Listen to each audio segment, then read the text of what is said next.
붙이는 손정도 목사님이십니다. 이분은 독립운동가였으면서 또한 목사로서 네. 만주벌판에 선교까지 하시는 네. 그런 분이거든요. 하도 외군들의 일제의 그 박해를 많이 받아서 49세에 만주벌판에서 소천을 하셨습니다. 네. 그 하시기 전까지 상해 임시정부에 이정원 원장을 하셨어요. 그 뭔가 하면 지금으로 치면 국회의장입니다. 네. 이 정도로 명성 높고 귀한 분이었어요. 이분이 항상 이야기한 게 뭔가 하면 근래 정신, 근래가 돼야 된다. 비단이 돼서는 안 된다. 이 정신이에요. 그 가정에 또 가훈이 근래 정신이에요. 네. 비단은 한번 뽐내는 것으로 끝나지만은 근래는 항상 필요하다. 그리고 들어온 곳을 깨끗하게 치우고 조용히 어느 구석에 박힌다. 그래서 그런 정신으로 살아야 된다. 이 정신에 의해서 근래 정신이 그렇군요. 해군 창설의 젠틀맨십으로 성화된 게 아니냐. 네. 저는 그렇게 생각을 합니다. 그러시군요. 1945년 11월 11일 11시 해군 창설에 대한 말씀과 함께 우리 손원일 제독에 대한 짧은 역사의 말씀을 남겨주셨습니다. 말씀 감사드립니다. 청취자 여러분들께서도 이러한 깊은 해군에 대한 역사를 모르는 분들이 많을 텐데요. 참 유익한 시간이 되었으리라 믿습니다. 그리고 조금 더 제가 말씀을 드리면은 그 창설 역사에서 이제 이분이 어떻게든지 예배를 드려야 되는데 네. 그때는 군목 제도가 없지 않습니까? 네. 그래서 이화 여중고에 네. 교목으로 계시는 정달빈 목사님을 해군이 입대하도록 요구를 합니다. 네. 그런데 그때 뭐 하여튼 삼고초려해서 이분을 모셨어요. 그런데 또 교회가 없지 않습니까? 네. 그래서 그 당시 해병대가 창설하기 전입니다. 해군 중령 김대식 중령의 관사 33호에서 예배를 드렸어요. 네. 그때는 해병대와 공군이 창설되기 전입니다. 네. 그래서 육군과 해군 가족과 함께 15명이 관사 33호에서 예배를 드렸습니다. 네. 이게 최초의 군교회. 오늘날 그 한국 군교회를 천대개교회라 그러고 천상교회라 네. 그러거든요. 효시를 이루었습니다. 그렇군요. 또 군목제도의 네. 효시도 이루었습니다. 네. 놀라운 일이지요. 그렇습니다. 기독교 정신으로 세워진 군대 해군, 아울러 오늘날 해군사관학교 교훈이 진리를 구하자, 허위를 버리자, 또 희생하자라는 이러한 교훈을 또 담고 있다고 합니다. 우리 김여창 목사님께서는요, 해군 군목으로 근무하셨다는 걸로 알고 있는데요.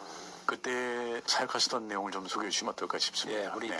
김덕수 장로님은 네. 해군사관학교 25기거든요. 네. 그 해군사관학교 25기가 손원일 제독의 정신을 가장 많이 받은 그룹이에요. 그렇군요. 예, 네. 그래서 해군 보그마의 핵심 그룹이 네. 해사 25기. 그렇군요. 예, 예, 우리 네. 김덕수 장로님 비롯해 갖고서 여러분들이 해병대에도 그 동기생들이 있는데 네. 다 신앙이 좋아요. 자타가 인정하는. 예, 자타가 인정하고 그렇군요. 네. 군목들은 다 알죠. 그렇군요. 예, 예, 지금까지도. 그래서 우리 장로님이 이렇게 손원일 네. 제독에 대한 얘기 또 그 손정도 목사님에 대한 얘기 이렇게 네. 하잖아요. 예. 대한민국을 구한 사람이 있다면 미군에는 메가더 사령관, 유엔군 사령관이 있었고 네. 한국에는 손원일 제독이 한국 그 인천 상륙 작전의 예, 최고 지휘관으로 그렇군요. 예, 네. 예, 지휘해서 같이 연합 작전에서 인천에 상륙하고 또 9월 28일에 서울 수복을 하게 네. 되고 또 10월 11일에는 평양을 또 이렇게 탈환하게 되는 네. 그런 역사가 다 있는데 가장 중요한 역할을 했던 것이 그러시군요. 손원일 제독입니다. 네. 저는 지금 메가더 장군 기념사업회 그 미주 총회장을 하고 있습니다만 네. 왜 하느냐? 내가 군목으로 있을 때에 배운 게 하나 이제 내셔널 미니스트리를 배웠고 그 다음에 이제 군대를 통한 통일 역사.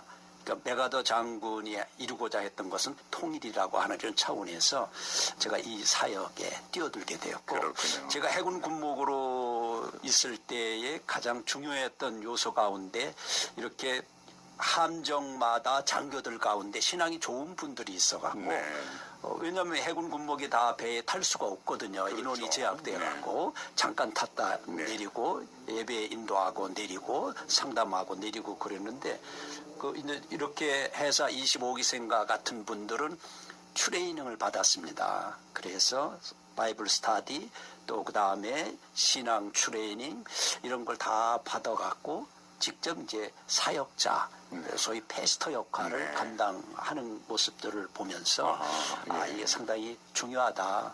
박정희 대통령이 해군이 무슨 고생을 하냐 배 타고 편안하지 않 배 타보니까 그냥 울렁대고 네. 그냥 그래서 월급을 조금 수당을 더 올려줘라 그런 일화가 있더라고요. 그렇군요. 그 마찬가지로 해군은 답답한 생활 가운데서 네. 이걸 이겨내게 만들어야 되기 때문에 이런 신앙의 오피서들이 장교들이 필요한데 우리 김덕수 장로님이 그런 사역을 아주 넘버원으로 감당을 했죠. 그래서 그런 면에서 저 군목 생활하면서 많은 감화를 받았는데 오늘 여기서 처음 뵀습니다. 이름은 많이 들었습니다. 그러시군요. 예, 근데 네. 오늘 이렇게 뵙게 돼서 너무 반갑고 감사합니다. 그렇습니다. 예, 예. 두 분의 관계도 그렇지만 참 이렇게 오랜만에 옛 전우를 만난 것 같은 그러한 추억을 또 담고 계시는군요. 제가 한 가지 네. 더 말씀드릴 게 있는데 이제 해병대 창설 과정입니다. 지금까지는 해군 창설을 네. 말씀드렸고 손원일 제독이 그 당시 해병대 창설을 어떻게 했느냐 하면은 해군에서 가장 신앙이 좋고 똑똑한 사람 380명을 뽑았어요. 네. 그 해병대를 창설했습니다. 아, 네. 예, 그래서 이분들이 6.25 전쟁 때 어떤 역할을 했느냐. 우리가 해병대 그러면은 귀신 잡는 해병, 그렇죠. 뭐 많이 쓰고 있죠. 네. 그 신화를 누가 만들었느냐. 바로 김성은 장로님입니다. 네. 사령관. 그 당시에는 한 중령 정도 됐죠. 그 다음에 또 이제 그 아까 말씀드린 대로 자기 관사를 내서 예배를 드렸다는 김대식 중령도 네. 해병대에 뽑혔어요. 네. 그리고 나중에 해병대 사령관까지 됩니다. 그리고 이분이 역시 도솔산 전투 6.25 전쟁인데 미군 연대가 아무리 공격해도 안 되는데 이분이 중령으로서 대대를 가지고 네. 탈환을 했습니다. 네. 이승만 대통령이 직접 그 현장에 가서 하여튼 해병대는 무적이다. 그래서 무적 해병이 여기에서 신화가 그렇군요. 네. 이 두 분이 용감해서 그렇게 됐느냐? 물론 용감했겠지요. 천막교회에서 기도하고 예배하고 그 힘으로 싸워서 이겼고 이 두 분이 사실은 국군 최초의 장로가 됩니다. 그렇군요. 그래서 네. 해군 해병대는 정말 믿음으로 기독교 정신으로 세워진 군대라는 것을 제가 이제 좀 더 정확히 강조하기 위해서 네. 말씀을 올립니다. 그렇군요. 해군 해병대 창설 과정을 저도 이제 처음 이렇게 구체적으로 전해 듣게 되어집니다. 참 그런 기독교 정신 아래에 이렇게 창설했다는 게 참 너무나 자랑스럽기도 하고요. 정말 뿌듯한 마음을 갖고 있습니다. 예, 제가 그 한미동맹 강화 재단을 만들면서 네. 뭘 핵으로 삼았냐면 미 해병 1사단이 네. 아까 우리 김덕수 장로님께서 말씀하신 대로 이 장진호 전투라고 알려져 있어요. 네. 미국하고 육군 사이에는.